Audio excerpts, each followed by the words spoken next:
අගුවන් අද මම ඔයගලන්ට කියලා දෙන්න යන්නේ මගේ බයිබල් පාඩම් මාලාවේ පාඩම් පහෙන් තවත් එක පාඩමක් වෙන බැබිලෝන් වරුන්ගේ ලෝක පාලනය පිළිබඳව. මේකදී විශේෂයෙන්ම කියන්න ඕන මේ පාඩමත් මම ඔයගලන්ට හිතට කාවදින්න ලෙස හරියට අර්ථවත් දැනගන්න දේශනාවකින් ඉදිරිපත් කරන්නේ නැතිව මල්ටිමීඩියා එකකින් ඔයගලන්ට පින්තූර සමග ඒ දේ පෙන්වුම් කරනවා. මේකදී විශේෂයෙන්ම කියන්න ඕන මේ බාබිලෝන් කියලා බාබිලෝන් වලින් තමයි බාල් යක්ෂයාගේ ආගම මුළු ලෝකෙටම ප්‍රචලිත වෙලා ගිහිලා තියෙන්නේ. ඒතකොට අපි මොන රටක මොන ආගමක් ඇදෙව්වත් කොහොම හරි යක්ෂයා දෙවියන් වහන්සේට හරි වෙන දෙවිය කෙනෙකුට හරි මම මෙතන කියන්නේ මේ කිතුණු ආගමේ දෙවියන් වහන්සේට මොන දෙවි කෙනෙකුට හරි ඒ ආගමේ කෙනෙක් යම්කිසි වැඳීමක් කරනකොට ඒ වැඳීමේදී කෙලින්ම ඒ බාල් යක්ෂයාට යන විදිහට තමයි යක්ෂයා මගින් මේක පතුරවලා ඇරලා තියෙන්නේ. එතකොට දැන් ඔයගලන්ට ඉතින් දැන් මමත් රෝමන් කාතෝලිකයෙක් මම. නමුත් අපි ඒ කියන්නේ දැන් අවබෝධයක් ලබාගෙන තමයි මේ විදිහට අපි ජීවත් වෙන්නේ. ඔයගොල්ලෝ හිතයි එහෙමනම් අපි ඔව් අපිත් මේ බාලයක්ෂයට යනකොට තමයි අපි ජීවත් වෙන්නේ. මේ කරුණ මොනවද කියලා මගේ මේ පාඩමට වඩා මගේ අනිත් පාඩම තියෙනවා මේ කතෝලික ඉතිහාසය පිළිබඳ ඒ පාඩමේදී ඔයගොල්ලන්ට 100ක් මේ පිළිබඳ දැනගත්ත හැකි. ඒ හින්දා දැන් අපි බලමු මොකද්ද මේ බාබිලෝන්ගේ ඉතිහාසයෙන් කොහොමද එන්නේ කියලා. මම ඔයගොල්ලන්ට මේකේ මුල ඉඳගෙන පටන් ගන්නවා වෙන අය වගේ මගකින් නෙමෙයි හැම දෙයක්ම A to Z මම කියා දෙන්න උත්සාහ කරනවා. හොඳයි අපි දැන් බලමු.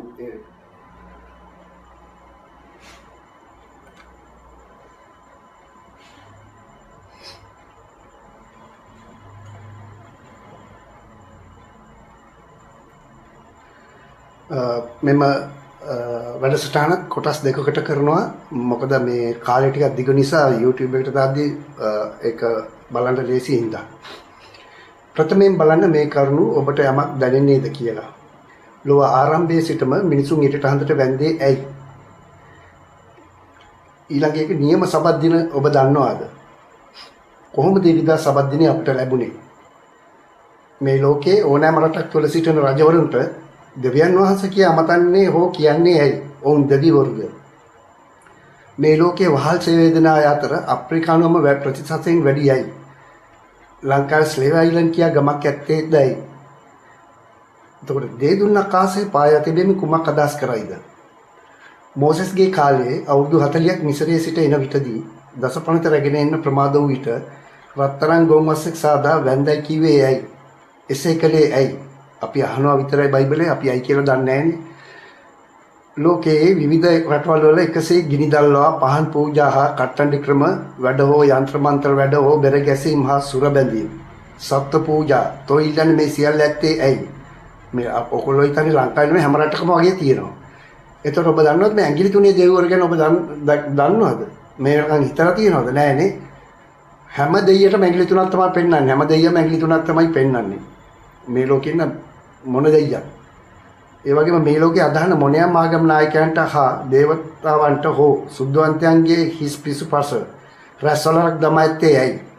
මේ මොන ආගමක හරි දෙවි කෙනෙකුගේ පිටිපස්සේ රැස්වලක් දාලා තියන්නේ ඇයි? මේ ලෝකයේ කුමන ආගමක් වුවද බාල ආගම කොපි කරලා විශ්වාස කරනවද? ඒ කියන්නේ අපි මොන ආගමක් තිබුණත් අවසානයේ ඒක පිටිපස්සේ ඉන්නේ බාල ආගමේ අපි කොපි කරලා තියෙන තනිකරම ෆොටෝ කොපියක් වගේ. පාඩම පටන් ගන්න කලින් කිව යුතු එකම දේ නම් මේ ලෝකයේ ආරම්භයේ සිටම සියලුම ආගම් සාතන්ගේ බාල ආගමම අනුගමනය කර කියන්නේ කාබන් කොපියක් කරගෙන පවත්වාගෙන නිර්මාණය කර ඇත. උදාහරණයක් ගෙන ඉන්නේ නම් දැන් හරියට චීන ලෝකයේ අනිත් රටවල නිපදු නිෂ්පාදනයක් කොපි කරලා ඒහා සමානම ඔවුන් විසින් ලෝකෙට පතුර හරින්නක් වගේ. චීන මොකද කරන්නේ? කවුරු හරි හදපු එකක් බොහොම මාංශයලා ඒකට වීදම් කරපු එකක් කොපියක් කරගෙන ඒගොල්ලෝ අලුතෙන් නිර්මාණය කරලා අඩු මුදලටත් විකුණනවා. ඉතින් මේ ඒ චීනු කරන කොපියක් වගේම තමයි මේ අපි අදහන හැම ආගමකම මොන ආගමක් වුණත් තනිකර කාබන් කොපියක් තමයි මේ බාල ආගමේ සාතන්ගේ කියන්නේ යක්ෂයාගේ. මේ ලෝකයේ මැවුදිනේ සිටම දෙවියන් වහන්සේ සමග එකින් එකට කිරීමට සාතන් විසින් විවිධ ක්‍රම යොදමින් මුළු ලෝකෙම සාතන්ගේ ග්‍රහණයට නතු කර අවසන්ය. සෑම විටම දෙවියන් වහන්සේට ප්‍රථම සියල්ල කරයි. සෑම මිනිසෙක්ම උගේ පැත්තට කෙසේ හෝ නම්මා ගනී. එහෙත් මේ ලෝකයේ මිනිසෙක් වශයෙන් උගේ පැත්තට නතු කරගන්නට බැරි වූයේ ක්‍රිස්තුතුමන් පමණි. ලෝකයේ මුල සිටම යක්ෂයාට අවශ්‍ය වූයේ මිනිසුන් විසින් දෙවියන් වහන්සේට දෙනු ලබන වැඳුම් පිදුම් කෙසේ හෝ කුමන මාර්ගයකින් මිනිසුන්ට නොතේරී උගේ පැත්තට හරවා ගන්නයි. එසේ සියල්ල ඉටු කරගත් යක්ෂයා සියලු නමස්කාරයන් ඊටම කපටි ලෙස ඌට පුදන ලෙස කරගෙන අවසන්ය. ඒ කොයි යටිදයි අපි දැන් ඉගෙන ගනිමු. දෙවියන් වහන්සේ ලෝකෙ මැව් ආරම්භයේ සිටම යක්ෂයා විසින් විවිධ පුද්ගලයන් ප්‍රයෝග කරගනිමින් දෙවියන් වහන්සේට දෙන ගුරු බුහුමන් අයථා ලෙසින් ලෝකේ කුමන ආගමක් හදවන්න වූවද මේ සාතන්ට ලැබෙන විදිහට දාගත්තේ ප්‍රථමයෙන් ඒවගෙන්ද, පසුව කයින්ගෙන්ද, නෝවාගේ පුත් හාම්ගෙන්ද, පසුව හාම්ගේ මුණුබුරු නිම්රෝත් මගිනි. ඊට පසු ක්‍රිස්තුතුමාගේ ආගමනයෙන් බොහෝ කලකට පසු කිතුදහම ප්‍රචලිත වී යක්ෂයාට එයින් පීඩන එන විට පසුව තුන්වන බොනිෆස් නම් පූජකෙක් මගින් කිතුණු කතෝලික සභාවක් පිහිටුවා මේ සියල්ල යක්ෂයා තම අභිමතයේ පරිදි ඉතුරු කරගත්තෝය. ඊට පසු නැවත තු විසින් ආබ්‍රාම්ගේ වැඩකාරයාගේ පුතෙකු ඉස්මායිල්ගේ පරම්පරාවේ මිනිසෙක් තෝරාගෙන නැවතත් මුළු ලෝකෙම කෙසේ ඌට නතු කරගත්තෝය. බැබිලෝන ආරම්භය. අපි දැන් බැබිලෝන කොහොමද ආරම්භ වුනේ බලමු. දෙවියන් වහන්සේ යක්ෂයා සාතන් අතර සටන. දෙවියන් වහන්සේ ලෝකෙමවා ඊට පසු මුල්ම කාර්ය ලෙස ඊශ්‍රායල් නැමැති ඒ රට දෙවියන් වහන්සේටම කියා වෙන් කර පසුව මෝසෙස් මගින් වසර 40ක් පුරා ගමන් කර ඔවුන්ට ඊශ්‍රායල් නැමැති රටට රැගෙන ගියෝය. ඒ දේශය දෙවියන් වහන්සේටම කියා උන්වහන්සේ විසින් තමාටම කියා වෙන් කරගත් දේශයයි. එවකට ඒ ආසන්නයේ පැවති කිසිදු රටක් ඒ සඳහා නොගෙන ඒ සියල්ලන් අතරින් එනම් බැබිලෝන් වලින් විශේෂ කොට සොයාගත් එක් මිනිසෙකු ආබ්‍රාහ්ම පමණක් ඒ දේශයට තෝරාගෙන උන්වහන්සේ ඒ දෙන්න යන ඊශ්‍රායල් නැමැති රට පවත්වාගෙන යන්නම අලුතින් ඒ සඳහාම නිපදවාගත් මිනිසෙක් තමයි ආබ්‍රාහ්ම. මම මේක හැම පාඩමේම කියන්නේ මේකෙන් තමයි ආරම්භය වෙන්නේ. කොයි දේ ගියත් ඒ හින්දායි මම මේක හැමතිස්සම කියවන්නේ. ඔබ මේ දකින්නේ ආබ්‍රාහ්ම සහෝගේ බිරිඳ. ඒ අනුව උන්වහන්සේ තෝරාගත් පසු කියමින් ඔබට ආකාශයේ තරුමෙන් ජනතාවක්ද කිරියෙන් හා පැනින් ඉතිරෙන මේ ලෝකේ කාටවත් නැති දේශයක් දෙන්නේ කියා ඔහු ඒ ජනතාව මගින් නිපදවාගෙන ගෙනා පරම්පරාවයි. එසේ ඔහු රැගෙන ගොස් ඒ පෙන්눔 කර දෙන විට ඒ දෙන බව කියා පෙන්වන විට ඒ රටේ හිටියේ කියන්නේ ඊශ්‍රායලයේ දුරින් ඉඳලා පෙන්නත් හිටියේ කනානීනුවරුන්ය. අන්න ඒ දේශයට අද ඊශ්‍රායල කියලා කියන්නේ. මේ බව දැනගත් සාතන් දෙවියන් වහන්සේට ප්‍රථමයෙන් තමාටම කියා එනම් සාතන්ට කියා දේශයක් සාදාගත්තේ දෙවියන් වහන්සේ ඊශ්‍රායල් දේශයේ ගොඩනැගීමට පෙරය. අන්න ඒ දේශය තමයි මෙසොපොතේමියාවේ බැබිලෝන් දේශය. ඔයගලන්ට පැහැදිලි දැන් දෙවියන් වහන්සේ ලෝකෙම අවල ඉස්ලාම් දෙවියන් වහන්සේ කරේ දෙවියන් වහන්සේට කියලා වෙනම දේශයක් රටක් තියාගත්තා. ඒ තමයි ඊශ්‍රායල් දේශය. ඒතකොට දෙවියන් වහන්සේ ඕන කමක් තිබුණා ඔහුගේ ජනතාවම අරන් ගිහලා එහි පදිංචි කරන්න. ඒ කරන්න ඉස්සෙල්ලා සාතන් ඔක්කොන්ටම ඉස්සෙල්ලා සාතන දේශයක් හදාගත්තා. දෙවියන් වහන්සේ කරන්න යන්නේ හැම දෙයක්ම සාතනුත් කරනවා. හැබැයි දෙවියන් වහන්සේ ඉස්සෙල්ලා සාතන් හැම ඉස්සෙම ඒක කරලා ඉවර කරනවා. ඒකේ ඒම තමයි දෙවියන් වහන්සේ දීලා තියෙන්නේ ක්‍රමයට. දැන් ඔබ මේ දකින්නේ ඒ සාතන් විසින් මොසොපොතේමියාවේ බැබිලෝන් දේශයේ තමයි මේ දකින්නේ. මම දැන් ඔයගලන්ට පෙන්නන්න මේකේ කොතනද කියලා තේරුම් ගන්න බැරි හින්දා දැන් මේ දේශ සීමාව මයින් කරලා දැන් බලන්න නිල් පාටි මැද පෙන්නන එක. ඕක තමයි මොසොපොතේමියාව කියන්නේ. සාතන්ගේ මූලික සැලැස්ම වූයේ ස්වර්ගයේ සැබෑ දෙවියන්ට දෙන නමස්කාරය යක්ෂයා තුලින් ඈඳා ගැනීමටයි. එනම් අදෛල්‍ය ව්‍යාජ විරුද්ධවාදීන් බිහි කරන ක්‍රමයක් ලෝතුල වර්ධනය කිරීමටයි. නමුත් දෙවියන් වහන්සේගේ සැලැස්ම වූයේ බොරු පද්ධතියක් නැතිව උන්වහන්සේට පමණක් පූජා කිරීමේ පරිත්‍යාගශීලී සැලැස්මටයි. නමුත් සාතන්ගේ සැලැස්ම වූයේ මිත්‍යා දෘෂ්ටික නමස්කාරය කෙසේ හෝ මිනිසුන් ලවා පූජා කිරීමේ අවශ්‍යතාවයයි. ඒ කියන්නේ දෙවියන් වහන්සේට කරන නමස්කාරය මිනිසුන්ට තේරෙන්නේ නැති වෙන්න ඒක දෙවියන් වහන්සේට දෙන්නේ නැතුව යක්ෂයාට කරන විදියටයි. සාතන් වනුව ව්‍යාජ සුද්ධ දවසක් ලෙස හිරු දෙවියාගේ ගෞරව පාත්‍රයට යොමු කර එය සාතන් විසින්ම සාදන ලද්දේ විශ්වයේ නිර්මාතෘ වන හිරු වහන්සේ විසින් විශ්වයේ නිර්මාතෘයා ලෙස ඔහුගේ විශේෂාධිකාරිය මුළු විශ්වය පුරා පතුරා ගැනීම සඳහාය. ඒ සඳහා යක්ෂයා තෝරාගත්තේ මේ බැබිලෝන් වලින් මිනිසෙකු නිම්රෝත් නැමැති අයකි. මේ යක්ෂයා කලේ ඔහු තුලින් මේ ලෝතලයේ පුරාවටම හිරු දෙවියෙක් නිර්ම කළේය. මේ ගැන සබත් කොටසේදී මම වැඩිපුර කියා දෙන්නම්. මේ තමයි ඔබ දකින්නේ නිම්රෝත්. කුමක්ද මේ බැබිලෝන් කියන්නේ? මා කීලෙසට දෙවියන් වහන්සේ ඊශ්‍රායල් දේශේ ගොඩනැගීමට පෙර සාතන් හණියනක සැලසුම් කළ දෙවියන් වහන්සේට ප්‍රථමයෙන් තමාටම කියා එනම් සාතන්ට කියා දේශයක් සාදා ගන්න. අන්න ඒ දේශය තමයි මෙසොපොතේමියාවේ බැබිලෝන් දේශය. දැන් අපි දැනගමු මේ බැබිලෝන් බිහිවුයේ කොයි ලෙසද කියලා. හොඳයි දැන් අපි මුල සිටම ඉගෙන ගනිමු කොහොමද මේ යක්ෂයාගේ බැබිලෝන් දේශයෙන් හිරු දෙවියා පැමිණියේ කෙසේද කියලා.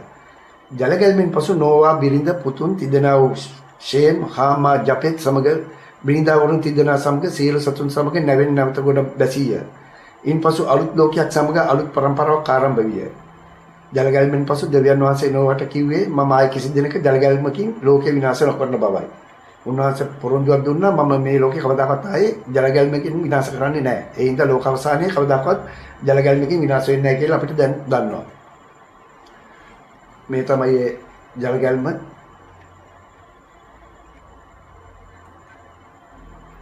ඒකනේ බයිබලයේ සඳහන් පරිදි මෙසේ. බයිබලයේ උප්පත්ති පොතේ උපුටා ගැනීමයි 9 වෙනි පරිච්ඡේදයේ 11 වාක්‍යයේ සිට නුඹලා සමග පිහිටවන ලද ජීවසම වනාහි මින්පසු කවදාවත් ජලගැල්මකින් සියලු ජීවමාන සතුන් විනාශ කරනු නොලබන බවත් මින්පසු කවදාවත් ජලගැල්මකින් මහ පොළොව වනසනු නොලබන බවත් යයි වදාළසේක. තවද දෙවියන් වහන්සේ කතා කොට මාහා නුඹලා සමග සිටින සියලු ජීවමාන සතුන් අතර මතු සියලු පරම්පරාවෙන් සදා මම පිහිටවන ජීවසුම් ලකුණ නම් මෙයයි. වලාකුළු වල මගේ දේ දුන්න තබමි. මාහා ලෝක අතර පිහිටවන ලද ජීවසුම් ලකුණ එය වන්නේය. දෙවනාසේ කියනවා මම වලාකුළ මත දේ දුන්නක් තියෙනවා. ඒ දේ දුන්න තිබ්බොත් කවදාකවත් ජලගැල්මකින් විනාශ වෙන්න තියන්නේ නැහැ. උපුටා ගැනීම නැවතත් පොළොවට ඉහළින් වලාකුළු පැමිණි වලාකුළු අතර දේ දුන්න දිස්වන කල මාහා නුඹලාද සියලු ජීවමාන සතුන් අතර මින්මතු කවදාවත් ජලගැල්මකින් සියලු ජීවමාන සතුන් විනාශ නොකිරීමට පිටවගත් ජීවසම සිහි කරන්නෙමි.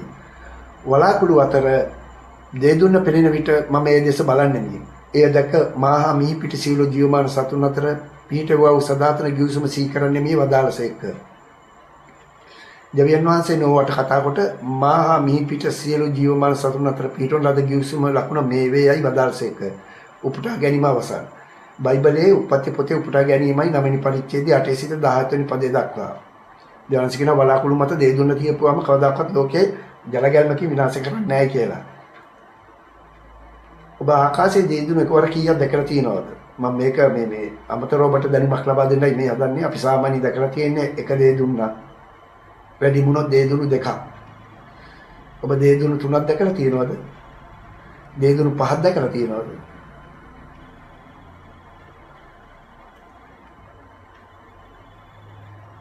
නෝවාගේ සාපේ බාලපුතු හාම්ට කන්නාට සාප කරන ලදී. මෙම මිහිතලේ පළමුවෙන්ම මිලිවතක් මැවුම් පළමු මිනිසා වූයේ නෝවාය. එසේම වයින් මේ ලෝකට හඳුන්වා දුන්නේද සෑදුවේද ඔහුය. දිනක් නෝවා මිජුසබී මත්වී නග්නව නිදා සිටින ඔහුගේ එක් පුතෙක් වන හාම් දුටුවේය. ඔහුටද කියන්නේ හාම්ටද දරුවෝ 4 දෙනෙක් සිටි අතර බාලපුතු ඔහුගේ නම කනාන්‍ය. මේ බව දුටු පසු හාම් ගොස් ඔහුගේ ඉතිරි සහෝදරන් දෙදෙනාට කී විට ඔවුන් වෙනත් රෙද්දක්ගෙන තම පියා දෙස කෙල්ලේ නොබලා පසුපසට යන ගමන් තම මූණ ඉදිරිපස බලා නිර්වස්ත්‍ර සිටි පියාගේ ඇඟ මත දමා නග්නව බව වැසීය. ඒ කියන්නේ අපි කතා කරන භාෂාවෙන් කියන්නේ ඇඳුම් නැතු හෙලිවැල්ලෙන් ඉන්න එක ඒ රෙද්දක් ගෙනියලා ඔළුව ඉස්සරහා තියන් රෙද්ද පිටිපස්සෙන් අරන් ගිහලා ඇඟේ දාලා වැහුවා. නෝවා සිහිය ලැබීමෙන් පසු සිදුවී ඇති දේ ගැන කවුරුන් මේ දේ කළේ බව විමසා මේ පළමු දුටු හාම් පුතට කළ වරදට සාප කර හාම්ගේ බාලපුත් කනාන්ටද සාප කළේ හාම්ගේ පුත් කනාන්ටද වහලෙක් ලෙස සේවය කිරීමට සිදුවන බවයි. මෙතනදී බයිබලයේ සඳහන් නොකර තිබුණත් මේක තමයි ලෝකයේ පළවෙනි සමලිංගික සේවනය කරලා තියෙන්නේ මේ හාම්. ඒකට තමයි මොහුට කියන්නේ මේ නෝවට මෙපමණ තරහ ගිහලා සාප කරන්න මූලික හේතු උනේ. දැන් ඔබ මේ දකින්නේ ඔහුගේ පුතුන් දෙන්න රදිකලක් කරා යන යනට හාම් පැත්තකට වෙලා ඉන්නවා. මොකද එයා ගිල්ටිනේ, එයා බයයි. එසේ හාම් ඔහුගේ පුත් කන්නාන්ට සාප කළක් මෙන් නොව ඉතිරි පුතුන් දෙදෙනාටද ඔහුගේ යහපතට එනම් ෂේම්ට ඔහුගේ දරුවන්ට ආශිර්වාද කර ප්‍රශංසා කරන ලදී. එසේම හාම් ඔහුගේ පුත් කනාන් ෂේම්ගේ හා ජපෙත්ගේද වහලෙක් වෙන බව හාම්ට දන්වන ලදී. නෝවාගේ මේ සාපය අදටත් බලපැවැත්තේ. ඒ ගැන පසුව විස්තර කර දෙමි. මේ තමයි ඒකෙන් පස්සේ නෝවා එයාගේ ඉතුරු පුතු දෙන්නට ආශිර්වාද කරනවා. හාම් පසුපසට කර කියාගන්න දෙයක් නැතුව ඉන්නවා. මේ ඉතාලි දෙකෙම පෙළලා තියෙන හාම් තමයි පිටිපස්සටලා ඉන්නේ. දෙවියන් වහන්සේ නොවා සමග ගිවිසුමක් කළා උප්පත්තිය නමේ එකේ සිට උපුටා ගැනීම. දෙවියන් වහන්සේ නොවටත් ඔහුගේ පුත්‍රයාටත් ආශිර්වාද කරමින් මෙසේ වදාළසේක. නුඹලා දරු සම්පත් ලබා වැඩි වර්ධනය වී පොළොව පුරා පැතිර යන්න. දෙවියන් වහන්සේ කියනවා උඹලා දරු සම්පත් ලබාගෙන වැඩි වර්ධනය ඔතනම විතරක් ඉන්නපා මුළු ලෝක වටේම යන්නයි කියලා. ගිහිලා පැතිරලා ඉන්නයි කියලා. පොළවේ සියලු වන සතුන්ද ආකාශයේ සියලු පක්ෂීන් තුලද උරගයන් තුලද මෝදේ සියලු මොසුන් තුලද නුඹලා කෙරේ බිය හා තතිගැන්ම ඇතිවන්නේය. මම උන් කෙරේ බලය නුඹලාට පවරමි. ඒ මන්ද මිනිසා දෙවියන් වහන්සේගේ ස්වරූපය අනුව මවනු ලැබූ බැවිනි. නුඹලා දරු සම්පත් ලබා වැඩි වර්ධනය වී ලෝපුරා එය පැතිර යටත් කරගන්න. දැන්වහන්සේ එහෙම කියනවා. පසු කාලයේදී නෝවා අවුරුදු 950ක් ආයු වළඳා මිය ගියා. මේ ලෝකේ වැඩිම කල් ජීවත් වූයේ නෝවා පමණයි. ඔන්න දැන් තමයි දෙවියන් වහන්සේ දිවසට දැනියල් මගින් කීප විටකදීම ලියත්තේ දැන්විය බාල් දෙවියන් අදහිම ගැන. මම මේ පාඩම පටන් ගත්තේ මේ බාල් දෙවියන් ලෝකෙ පැතිරිච්ච ගැන. ජර්මියා 2:3ද 7:8ද 11:17ද එසේම දිවසර එසයාගේ 2:16 හා 7:8 සිට 16 දක්වා ඉතා තදින් අවවාද කරලා තියෙනවා දෙවියන් වහන්සේ මිනිසුන් බාල් දෙවිය අදහි කියලා.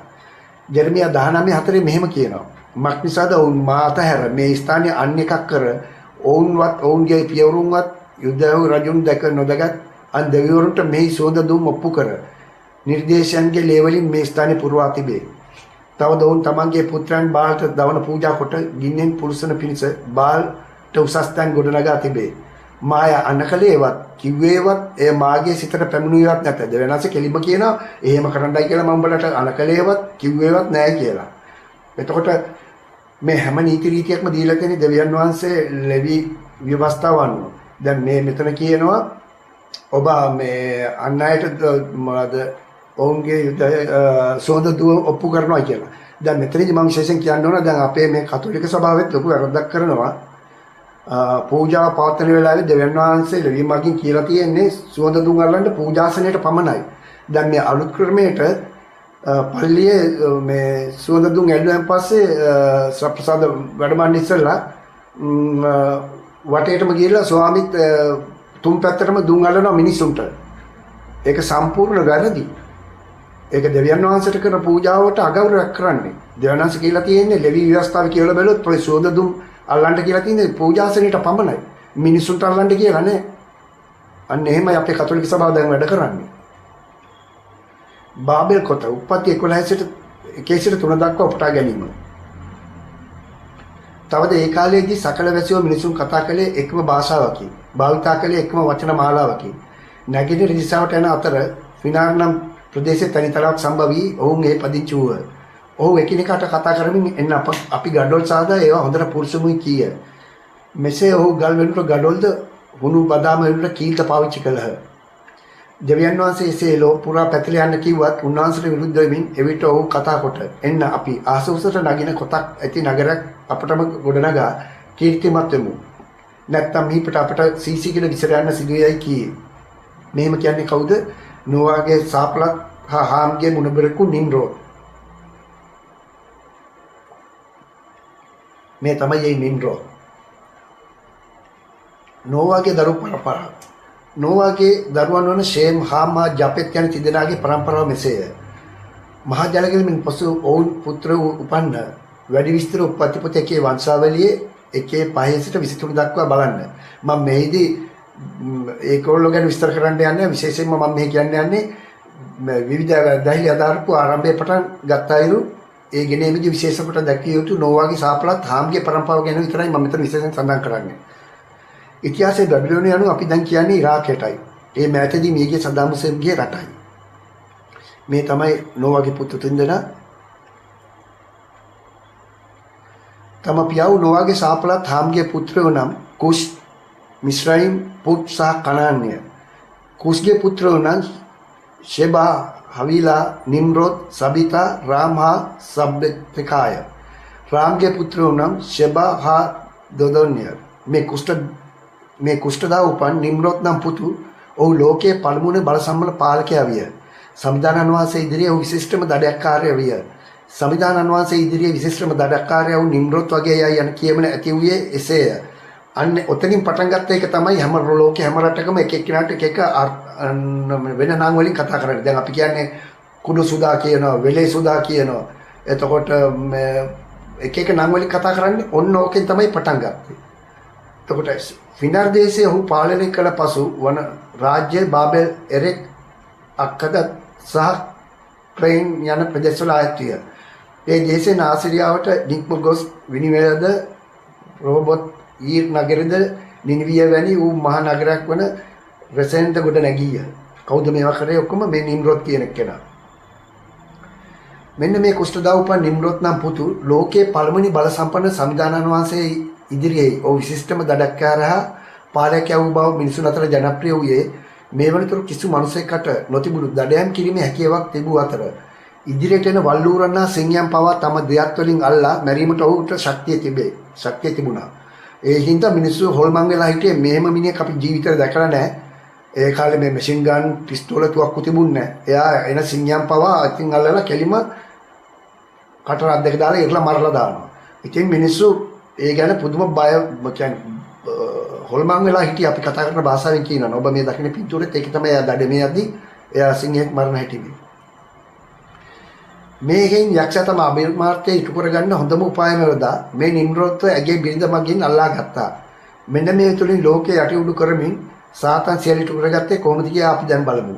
දැන් මේකට යක්ෂයා අල්ලගන්න ඕන නිම්රොත් ඔළුව හොදන්න එයාගේ බිරිඳ වල්ලගත්තා. ඇත්තටම එයාගේ බිරිඳ කියන්නේ කවුද?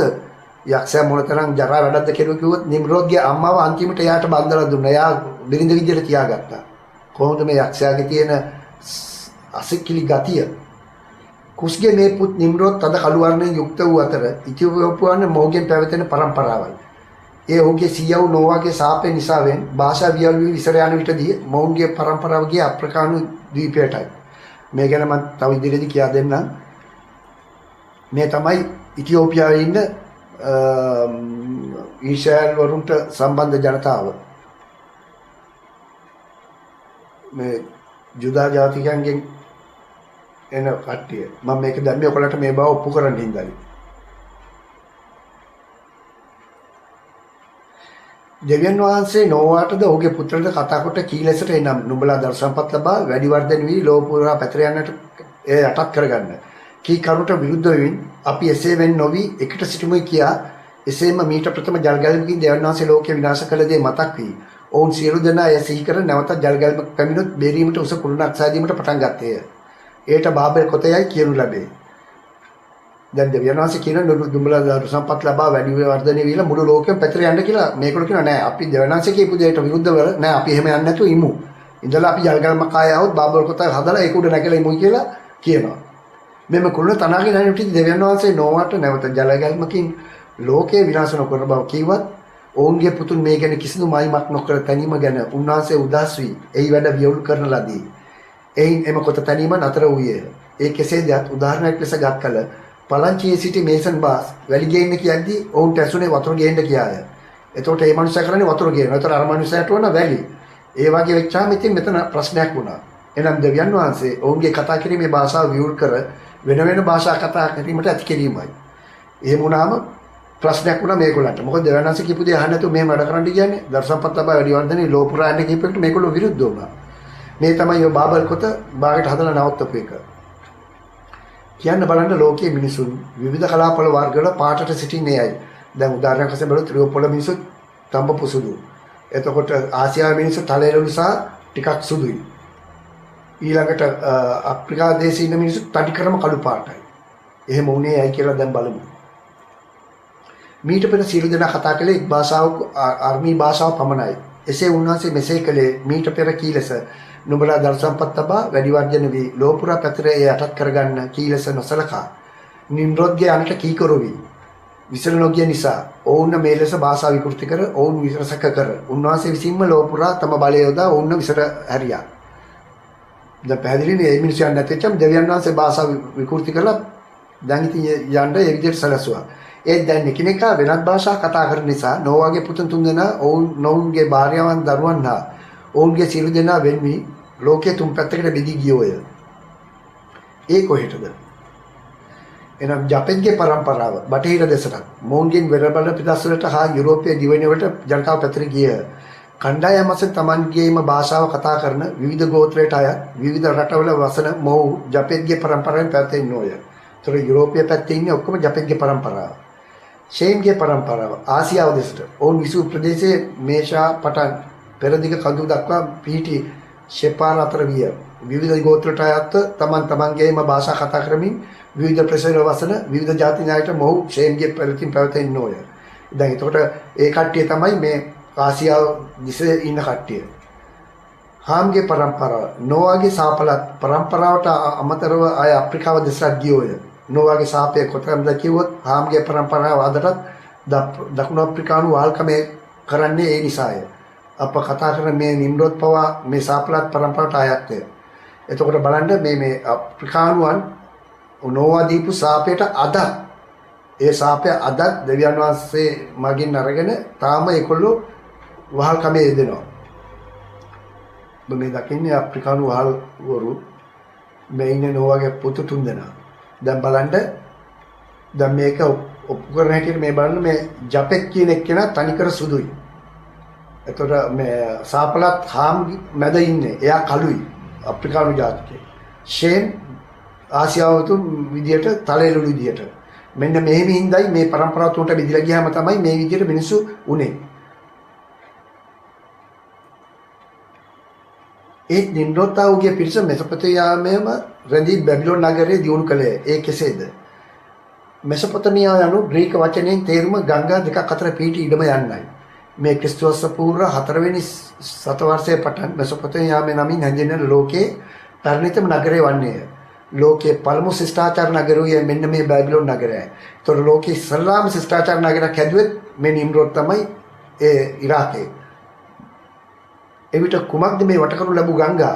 එනම් යුප්‍රටිස් සහ ටයිග්‍රිස් ලෙස ගලා බසින ගංගා දෙකට අතරමැද වූ නගර වල් වලට අදාළ විය. එමගින් සිරියාවෙන් කොටසක් පමණක් නොව සමස්ත වශයෙන් ඉරාකයේ සහ අර්ථදිකට තුර්කියේද ඇතුළත් විය.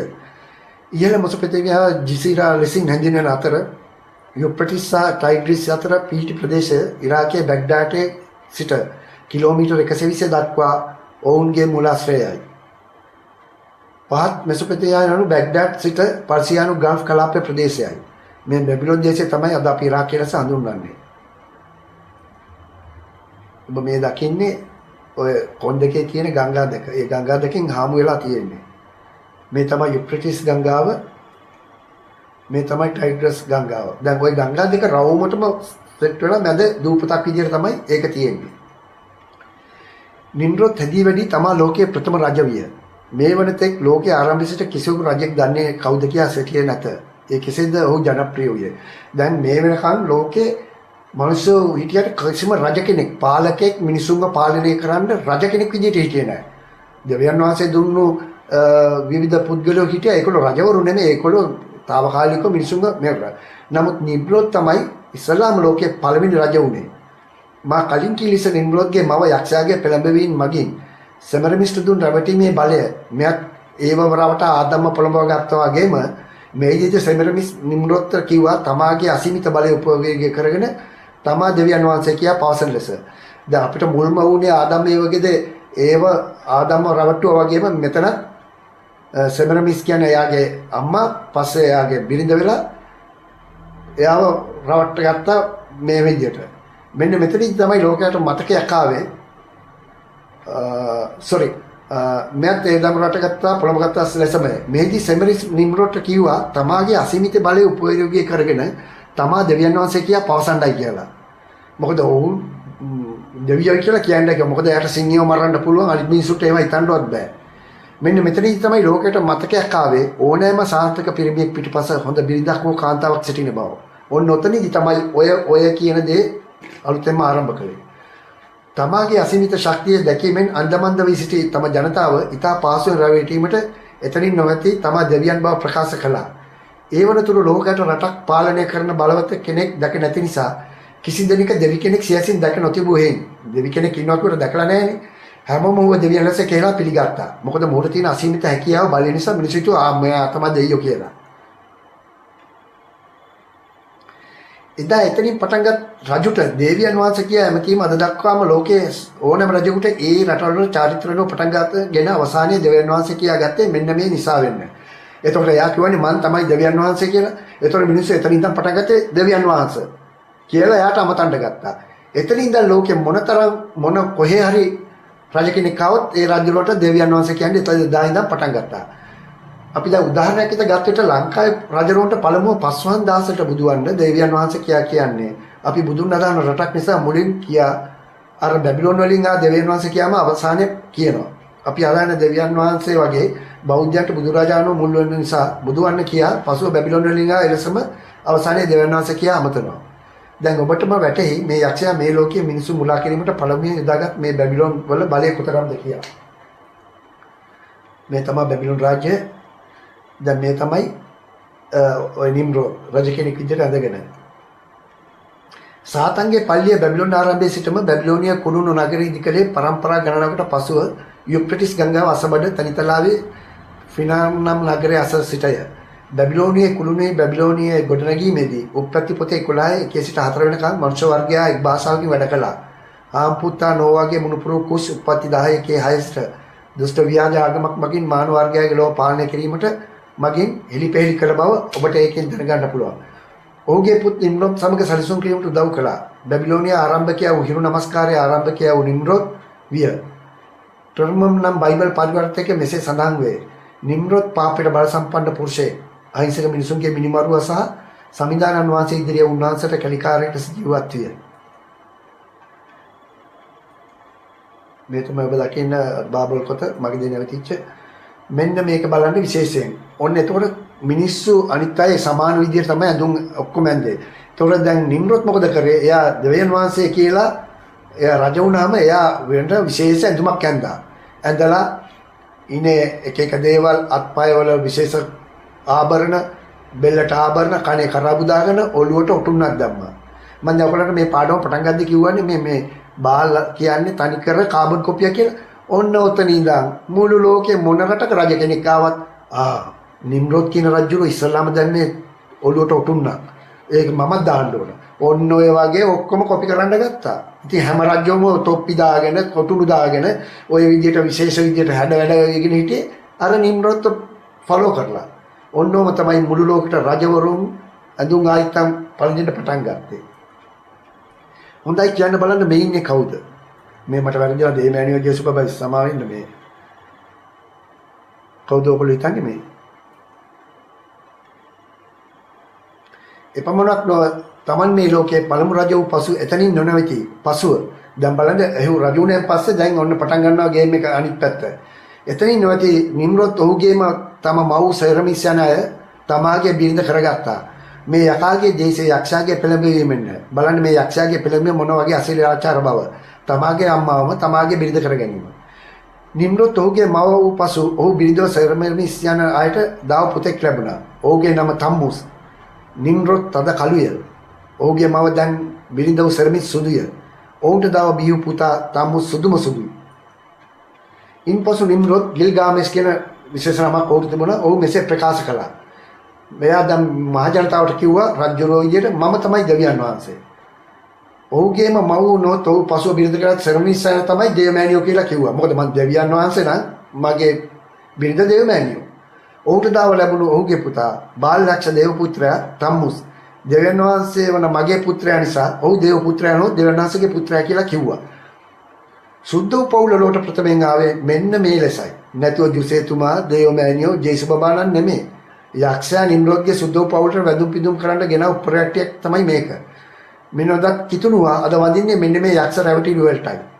එතකොට මේ සුද්ධ පවුල මුලින්ම ආරම්භ කරේ මේ නිම්රෝද් සෙමරමිස් බාල් පුත්‍රයා වෙන මේ තම්මුස්ට. ඒකොල්ලන්ට හදපු දේවල් තමයි මම දාන්න ඉස්සලාම ඔයගොල්ලන්ට පිටුරක් පෙන්නලා හැමි මේ කවුද කියලා. ඔයගොල්ලෝ මොකද හිතන්නේ කියලා බලන්න. ඒ සෙමරමිසුයි තම්මුසුයි දේවමෑණියෝ ජේසු පුතයි මේ සමාන ජේසු නෙමෙයි දේව පුතා. මිනිස්සු ඒ කාලේ ওই විදිහට පින්තූර ඇඳලා ওই විදිහට මේ රූප හදලා ඒකොල්ලන්ට වැන්දා. ඕකම තමයි අපිටත් ගෙනල්ලා දාලා තියෙන්නේ. මං කිව්වේ කාබන් කොපියක් කියලා. නිම්රොත් නොත් ගිල්ගාමෙස් තම මව්පසු තම බිරිඳගත් සර්මිස්සනයට අමතර නාමයක් ලෙස අෂ්ටක්‍රොක් ලෙසද භාවිතා කළා. එතෙන් පටන් නිම්රොත් නොත් ගිල්ගාමෙස් සහ සෙමරමිස් දේවයන්ියෝ ගේහා උට දාව ලැබුණ ඔහුගේ පුතා බාල්යක්ෂ දේව පුත්‍රයා තමුස්ගේ රූප අබා මිනිසු යදින්න ගත්තා. දැන් දෙවියන් වහන්සේ නම් දෙවියන් වහන්සේ දේවමෑණියෝ දේව පුත්‍රයාට වඳින්න ඕන. මිනිස්සු තමුන්ට නැති තැන් වල ගෙවල් වල අරේ මේ හදාගත්ත එක එක රූප. මෙන්න මේන් තමයි ලෝකෙට මුලින්ම රූප වන්දනාව කියන සංකල්පය ආවේ. මේ රූපම කොපමණ බලවත් ලෙස යක්ෂයා විසින් ගෙන ගියාද කිව්වොත් අදත් අපි වන්දනා මාන කරන යේසු මව්හා යේසු බබා ලෙස අප රූප වඳින්නේ මෙන්න මේ සරමිස්සා තමුස් යන බාලයක්ෂ රූප වලටයි. බලන දී ඇති පින්තුරු දෙස. දැන් අපි දන්නේ නැතුව මිනිස්සු මේ දේවයන්ියෝ යේසු බබා කියලා වඳින්නේ ඕවට තමයි. මේ තමයි නිම්රොත්. මේ නිම්රොත් සාගේ ඔහුගේ බිරිඳ මේ ඉන්නේ දේවමෑණියෝ යේසු බබා නෙමෙයි. එතකොට කවුරු හරි කියයි යයි නැත්තේ අර කුර්සිය තුත තියෙන ඕකම තමයි කොපි කරලා තියෙන්නේ. මොකද්ද උතන කියන්නේ? නිම්රොත් මේ සෙමරමිස් තමුස් එයා මුළු ලෝකෙම පාලනය කරනවා කියලා. එතකොට එහෙනම් ඔයගොල්ලෝ කියයි එහෙනම් අර කුර්සියක් තියෙන්නේ උඩ. ඒ කුර්සිය නෙමෙයි. ඒ තමයි තමුස් කියන එකේ ලාංඡනය T එක.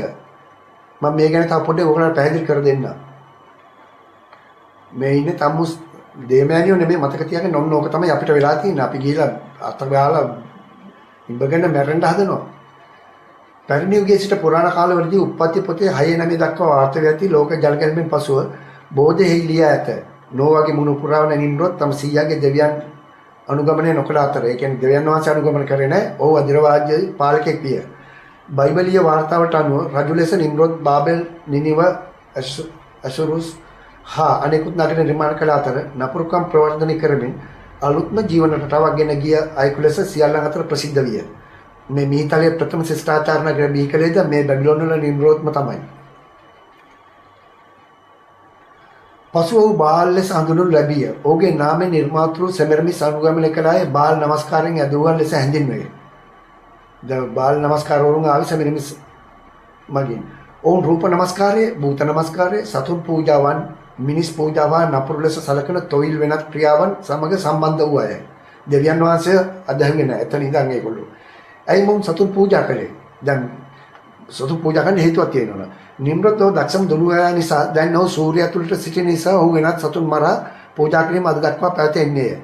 දැන් නිම්රොත්ට දලයන් පිට නොහැකි නිසා ඔහු සතුන් මැරීම සතුන් කිරීමටයි මෙලෙස අද දක්වාම මිනිසුන් සතුන් බිල් පූජා කරලා කියන්නේ.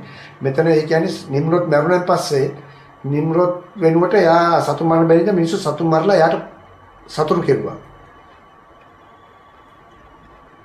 මේ දකින්නේ නිම්රොත් අදපු පළවෙනි ශිෂ්ටාචාර නගර. බැබිලෝන වල විවිධ අධ්‍යාත්මික ආරම්භ පටන් ගත්තේ මෙන්න මේදී. එනම් නෝවාගේ මරණයෙන් පසු ඔවුන්ගේ පුත්‍රයෝ දෙවියන් වහන්සේගෙන් ඈත් වී ඔවුන්ට සරිලැසේ දෙවිවරු ඇදහුවෝය. එනම් ඉර හඳ දානු ලග්නේ රූපයෙන් මෙන් අශ්වයා මිනිස් කඳ දෙවිවරු විවිධ සතුන්ගේ රුවට හා බලිතොවිල් මතුරන කොළවින අමරලාද විවිධ රූප කොට අදින්න පටන් ගත්තේ මින් පසුය. රූප වන්දනාව ලෝ ආරම්භ වූයේ මෙතන පටන්ය.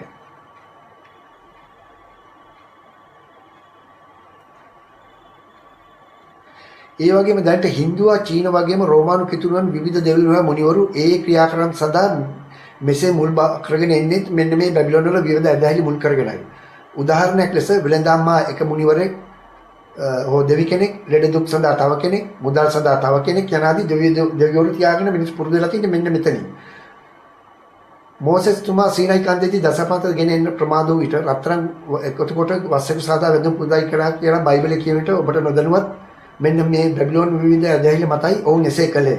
ජම්මට වඩා පුරුද්ද ලොකු නිසා. මොකද මේගොල්ලන්ගේ මුල් පරම්පරාවල ඉඳන් මේ දේ කරපින්ද ඒගොල්ලෝ මෝසෙස් තුමාට පරක් වෙච්චාම අපිට දැන් දෙවි කෙනෙක් නැහැ කියලා රත්තරන් වලින් ගොනෙක් හදාගෙන ඒකට වැන්දා.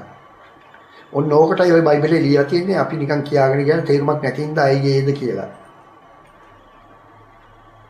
දැන් බලන්න මේ කතෝලික ආගමේ කට්ටිය ලෙඩ දුක් වලට සෙබස්තියන් මුනිඳුරා. බිස්නස් වලට අන්තෝනි මුනිඳුරා. ගමන් බිමන් වලට ආරක්ෂාවට ක්‍රිස්ටෝෆර් මුනිඳුරා. ඔන්න ඔය වගේ ඉන්දියාවේ එක එක දෙවිවරු ඉන්නවා එක එක වලට. හැම ආගමක ඔය වගේ බෙදිලා තියෙනවා. ඔය පටන් ගත්ත මුල් බෙදීම තමයි.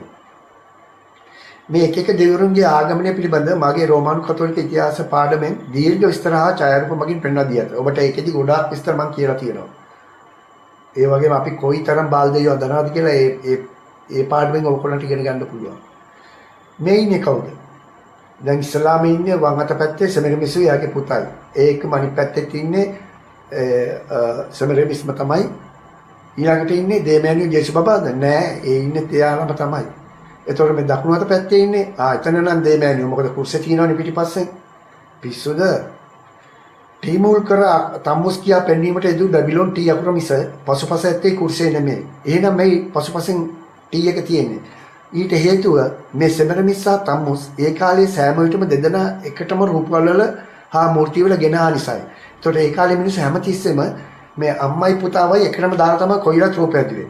නමුත් මෙතනදී ඒ කියන්නේ මේ පින්තූරේ දකුණු අත පැත්තේ කුර්සිය එක්ක ඉන්න එකේදී විතරයි තම්මුස් නැත්තේ. එතකොට මේ මූර්තියේ තම්මුස් නොමැතිහින් තම්මුස් නියෝජනය කිරීමට පිටිපස්සෙන් ටී දමා ඇත. එතකොට කුර්ස මරණ එතන මිනිස්සු ඕගොල්ලෝ කියන්න පුළුවන් නෑ නෑ ඒක දේමෑනියෝ කුර්සයි කියලා. ඒක කුර්ස මරණ දණ්ඩනේ ගෙන ලෙස ආවේ රෝමන් වරු. ඒ 8 වෙනි ලෝක ශිෂ්ටාචාරයේදී. කියන්නේ රෝමන් වරුන් ආවේ ලෝකයේ 8 වෙනි ශිෂ්ටාචාරය. අපි මේ දැන් කතා කරන්නේ 1 වෙනි ශිෂ්ටාචාරය. එතකොට මේ කුර්සයෙන් හිතලවත් නෑ. මේ මරණ දඬුවම රෝමන් වරුන් තමයි කුර්සියන ගහලා මැරුවේ. අපි මේ කතා කරන්නේ 1 වෙනි ශිෂ්ටාචාරය ගැන. දැන් අපලන්ට පැහැදිලිද මෙතන මොකද්ද මේ කියන්නේ කියලා. එතකොට මේ පිටිපස්සේ තියෙන කුර්සිය නෙමෙයි. එතකොට මෙහෙම කතා කරන කාලෙදී කිසිවෙක් කුර්සියක් දන්නේ නැත. රෝමානු ශිෂ්ටාචාරයනේ තවත් ශිෂ්ටාචාර 7ක් දුර ඇත. දැන් ඔබට පැහැදිලිද? දැන් මේ පින්තූරයේ ඕකොල්ලෝ මේ පල්ලිවල තියනවා දැකලා තියෙනවා තනි කරම මේක කොපි කරලා තියෙනවා. තනි කරම ඉතින් අපි ගිහලා වඳින්නේ කාටද මේ? නිම්රොඩ්ටයි තම්මුස්ටයි. කරුණාකර මේ නිදිර මේ වගේ දේවල් කරන්නත් එපා, මේ වගේ පින්තූර තියාගන්නත් එපා. මම දැකලා තියෙනවා ගොඩක් දුරට වීදියනකට පාරේ මේ පින්තූරෙම දාලා තියෙනවා.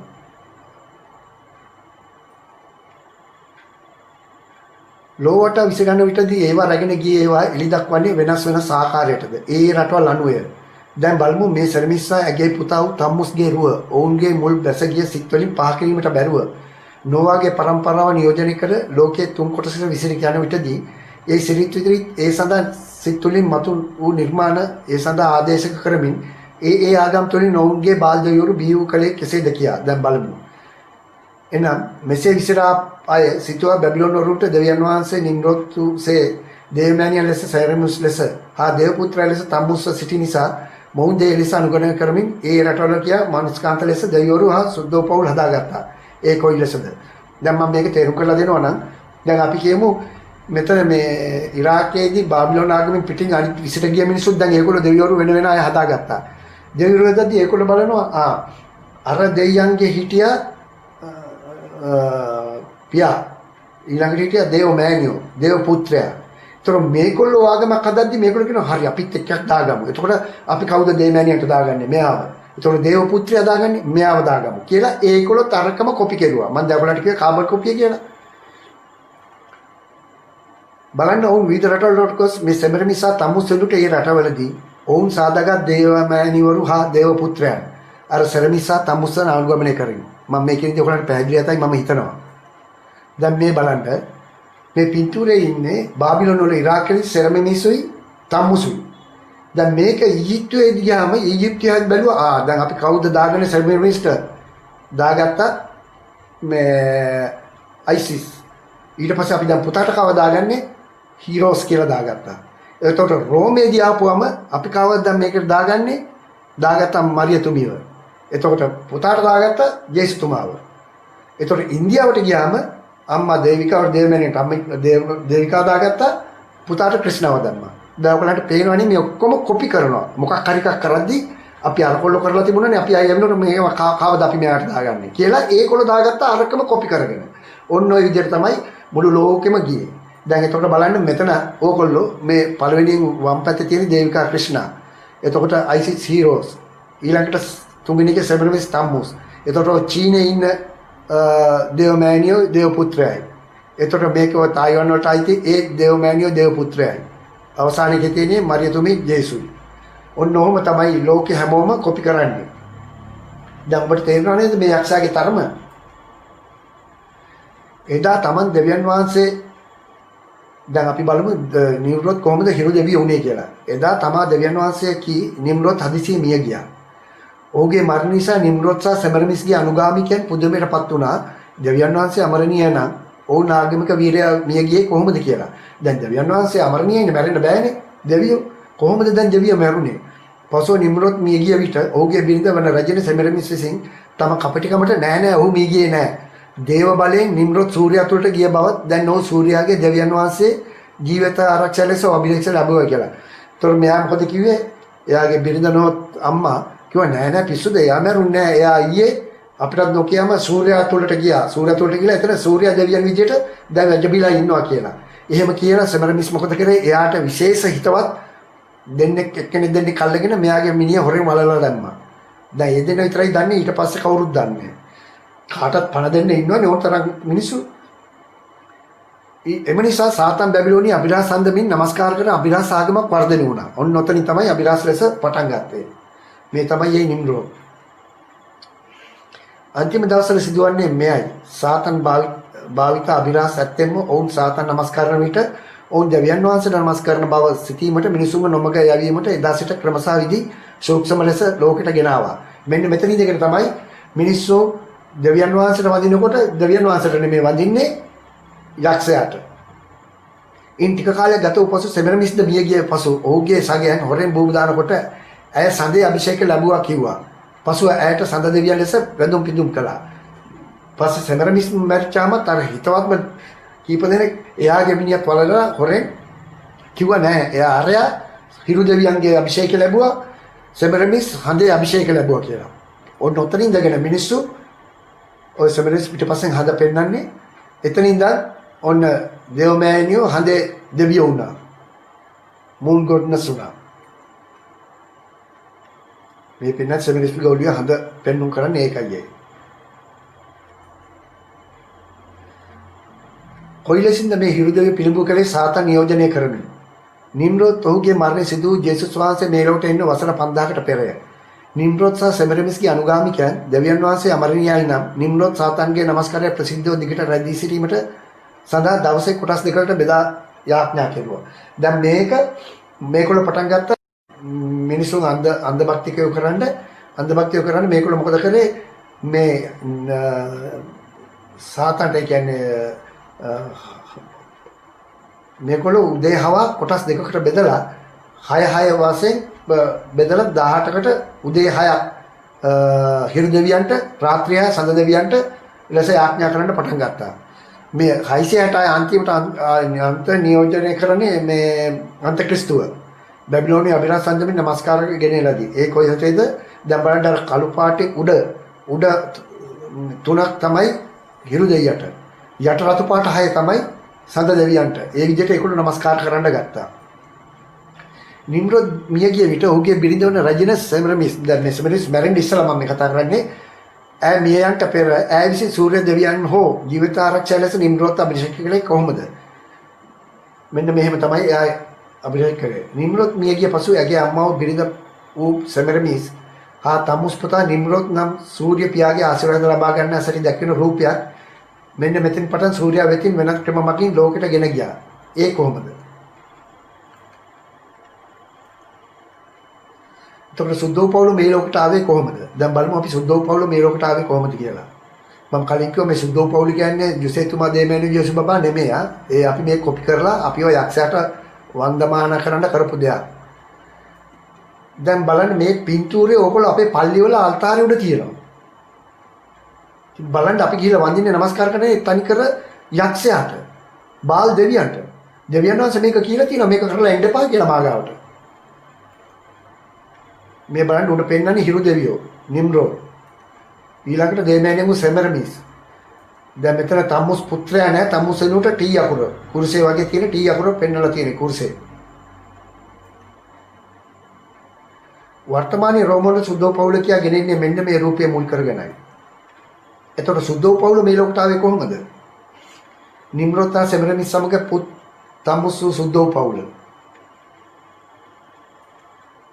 දැන් මේ ඉන්නේ දේවයන්ගේ ජුසේතුමා ජේසු බබා නෙමෙයි. ඔන්න ඉන්නවා ජුසේ මරියතුමා ජේසු සුද්ධෝ පවුල.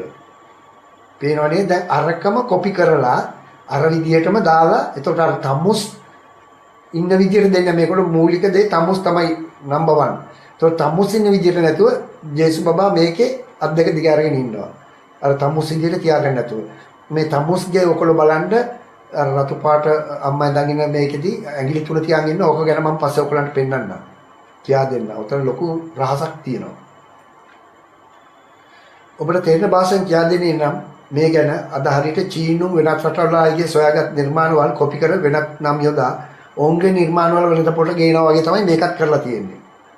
ඒකෝට දැන් මේකෙදි මම විස්තරය ඔයගලන්ට කියලා දීලා තියෙනවා රෝමන් කතෝලික ඉතිහාසයේදී මේක කොහොමද වුනේ කොයි විදිහටද මේවා කොපි කරන්න පෙළඹුණේ කියලා මම ඒ පාඩමේ කියා දීලා තියෙනවා. මේකට කියන්න ගියොත් වෙලා යන හින්දා. රෝමන් කතෝලික පල්ලියේ හිලපෙළේ නායකයන් බැබිලෝනිය බිහි වූ නිම්රෝද් නම් සූර්ය දේවියට මුල් තැනදී සාතන්ට නමස්කාර කරන ස්ථානයට ගෙනෙමින් එසේ වූහට නමස්කාර කරන ක්‍රම සහ විධි ඇති කර සැටි දැන් බලන්න. ඔවුන් මහා බැබිලෝනිය අනාවැකී ඉටු කරති. ක්‍රිස්තියානි ධර්මයේ මුවාවෙන් බැබිලෝනිය දෘෂ්ටික දෙවිවරුන්ට නොපිරිහෙලාම වැද්ද පුදුම් කරනවා. එදා සිටන් අද වන උතුරුත් නොකඩවා නොපිරා හෙලා කරනු ලබයි. අහිංසක රෝමානු ක්‍රිස්තියානිකයන් මේ බව නොදැන සියලු දෙනා මේ යක්ෂයාටම අදත් ක්‍රිස්තු හෝ දෙවියන් වහන්සේ කිසිදා වදී. පැහැදිලි නේ ඔයගලන්ට මම කියපු දේ. අපේ රෝමානු ස්වභාවයෙන් අපිව මොඩයට අඳලා අපි දන්නේ නැතුව ක්‍රිස්තු දෙවියන් වහන්සේට කියලා අපි වඳින්න ගන්නවා. දැන් මේ බලන්න නිම්රෝත් අයිති ලාංඡනයක්. මේ අහිංසක කතෝලිකයන් මේ නදුරත්කම මුල් කොට මෙම මිත්‍යා ඇදලි වලට ඔවුන්ගේ හවුල් වීම හේතු වේ. එළිදරව් පුතේ 18:4 සදාන වලපදී උන්වහන්සේ ප්‍රථම පැවසුවේ නුඹලාගේ පව් නොගැලවෙන්නා වූ ඇගේ පීඩාවලින් නොලබ ලෙස ඇගේ ජනියනි පිටතට එන්න. මේ අර්ථය නම් රෝම පාපවරුන් විසින් සාදන ලද ව්‍යාධ දේවල් ලෙස නොව සුදු ලියවිල්ලේ සැබෑ ලෙසම මෙසියස් වූ ජේසුස් වහන්සේට නමස්කාර කරන්න. නුඹලා බැබිලෝනියෙන් පිටතට එන්න කියලා කියන්නේ. එළිදරව් පුතේ අධ්‍යයනය කිරීමේදී ඔප්පු කරන්නේ රෝමානු කතෝලික පල්ලියේ එළිදරව් පුතේ 17 අභිලාෂ් බැබිලෝනියාව. මේ බැබිලෝනියාව ගැන මා විසින් ලෝක අවසානය ගැන ලියු මගේ පොතේම ඔයගොල්ලෝ කියලා බලන්න බැලුව හැකියි. දැන් බලමු අපි නුදුරත්කමේ මුල් කරගෙන මේ සූර්යව බාල්යක්ෂට කොහොමද අපි වන්දනා කරන්නේ කියලා. දැන් ඔයගොල්ලෝ දන්නවා නේද අපේ පල්ලිවල ඔක්කොම තියෙන්නේ මේ හිරුට මේ බාල් හිරුට සම්බන්ධ දේවල් තමයි. දැන් මේ බලන්න මේ යුරෝපීය රටක පල්ලියක්. ඒ පල්ලියෙත් මේ හිරු දෙවිය තමයි පිටියේ ඉන්නේ හිරු විදියට. දැන් මේ පල්ලියෙත් බලන්න අර ඉස්සරහා උලේ හිරු රශ්මිය දාලා තියෙනවා. දැන් මේ සීනුවේ පවා අර ඉස්සරහා දාලා තියෙන ඒ රශ්මිය.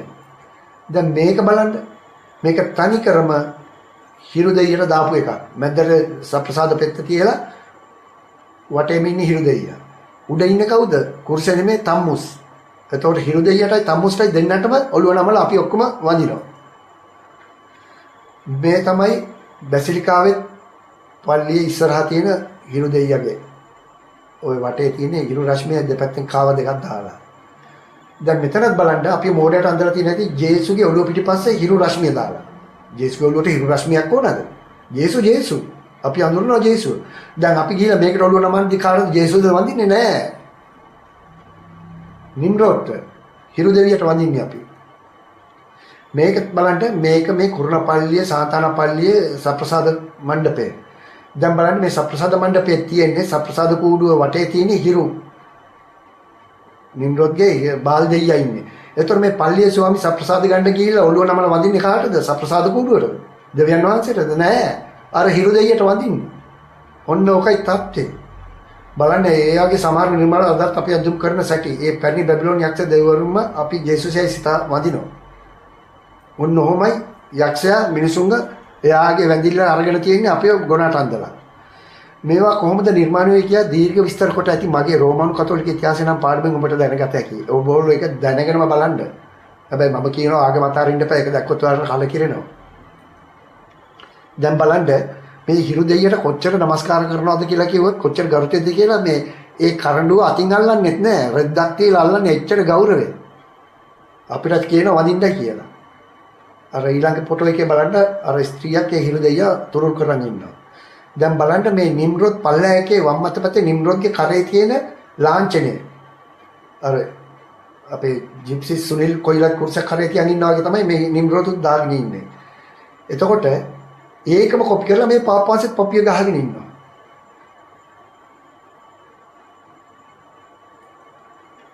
අද කතෝලික පල්ලියේ පූජාසනේ පහත රූපයේ බැබිලෝනිය සූර්ය සංකේතය එක්කම පුදු සර්පණක් ලෙස පෙන්눔 කරයි. පහත දක්වන ඡායාරූපයේ දෙවනි ජුවන් පවුල් පාප වහන්සේ පිටුපසින් ඇත. සාන්ත පීතර බැසිලිකාවේ පූජාසන ඉදිරිපිට අල්තාරයේ බාල් ශාමස් නිත්‍ය දෘෂ්ටික හිරුදවිය සංකේතවත් කරයි. දැන් බලන්න මේ පාප වහන්සේ ඉඳගෙන ඉන්න එකට ඔබ දකුණු අත පැත්තේ මේ බාල් දෙයියගේ ඒ ලාංඡනයම තමයි තියෙන්නේ ඔය බලන්න. ඒක උතන්ට ගෙනල්ලා දාලා. ඇයි ඔවා ගෙනල්ලා දාන්නේ? එක්ක පාපාසලට නොදැනුවත්කම එහෙම නැත්නම් කවුරු හරි ඒව ඕන කරලම දාන ඒවා. ඒව ඕන කරලම දාලා තියෙනවා රෝමන් වරු.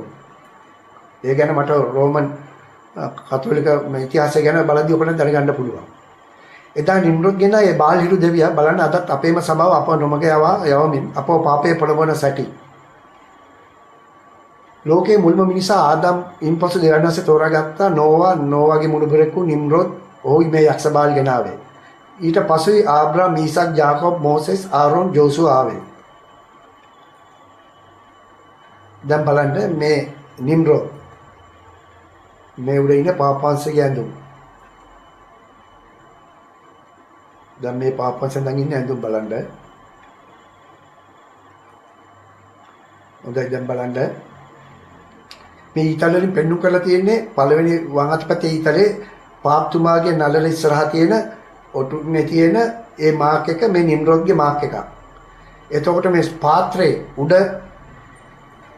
නිම්රොත් අඳන් ඉන්න කුර්සිය නෙමෙයි යාගේ මාක් එක. කුර්සියක් නම් පාද තුනක් සමානයි යටපාදෙ දික් වෙන්න එපා. මේවල එහෙම එකක් නැහැනේ. දැන් මේ කරඬුවට එහෙමනම් ඇයි මේ කුර්ස කැල්ලක් දාන්නේ? කුර්සයක් වුණේ බෝලයක් දාපුවම ඕක ගලව ගන්න පුළුවන්. මෙන්න මෙහෙම තමයි මේ වලට අපි පොළඹව ගන්න. අපි නොදැනුවත් කමින්. නැත්තම් ওই පාත්‍රෙ උඩ තියෙන එකට මේ බෝලයක් දාන්න බැරිද? ඒක රවුමක් දාලා මුද්ද වගේ ඇඟිල්ල දාලා ගලවන්න බැරිද? ඕක මේ දෙවියන් වහන්සේ කියනවාද කුර්සියක්ම දාපන් කියලා. මේ කුර්සියක් නෙමෙයිනේ. කුර්සිය නම් යටපාදේ දික් වෙන්න ඕන.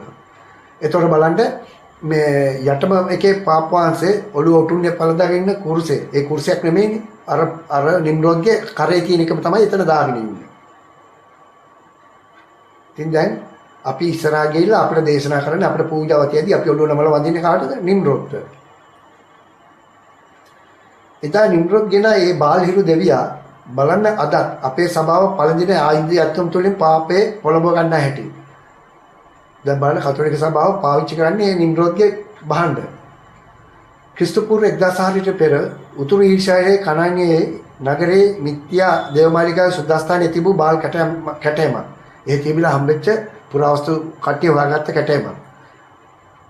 බලන්න මේ කැටයම අනුගමනය කරමින් පාප වහන්සේගේ හිස්වස්ම තනා තියෙන හැටි. අපිට පේනවාද ඒ අර කෑලි දෙක මෙතනට දාලා තොප්පියට. මේ බව දන්නා දෙවියන් වහන්සේ මුලින්ම මේ ගැන බයිබලය තුලින් ලියා අපට අනුතුරු ඇඟවිය. ඊයතකී බාල් දෙවිවරු ගැන දෙවියන් වහන්සේ දිවසරින් ජෙරමියා මගින් කීපවතාවක්ම මෙලෙස අපට අවවාද කර ඇත. ජෙරමියා 2:23 මෙහෙම කියනවා. මම අපවිත්‍ර නොයිමි. මම බාල් වරුන් පස්සේ නොගෙමියයි නුඹ කියන්නේ කොහොමද? දැන් අපි ආඩම්බර ලෙසට කියනනේ නෑ ස්වාමීනි මම කියේ නෑ මම තනිකරම කතෝලික සභාවකදී කතෝලික සභාව කියන තනිකර යක්ෂයා මේ අදහලා තියෙන. ඉතින් දෙවියන් වහන්සේ කියනවා මම අපවිත්‍ර නොවමි. ඒ කියන්නේ අපි කියන විදිහට කියන්නේ දෙවියන් වහන්සේ මම අපවිත්‍ර නොවමි. මම බාල් වරුන් පස්සේ නොගෙමියයි නුඹ කියන්නේ කොහොමද? මිටියාවතේ තිබෙන නුඹගේ හැසිරීම බලපාන්න. නුඹ කලේ මොකද්ද කියලා දැනගන්න. දෙවියන් වහන්සේ කියන හැටි බලන්න. මේ බාල් යක්ෂයා. ජෙරමියා 7:8ද මෙහෙම කියනවා මෙන්න නුඹලා ප්‍රයෝජන නොවන බොරු වචන කෙරෙහි විශ්වාස කරගෙන සිටින්නා වූය.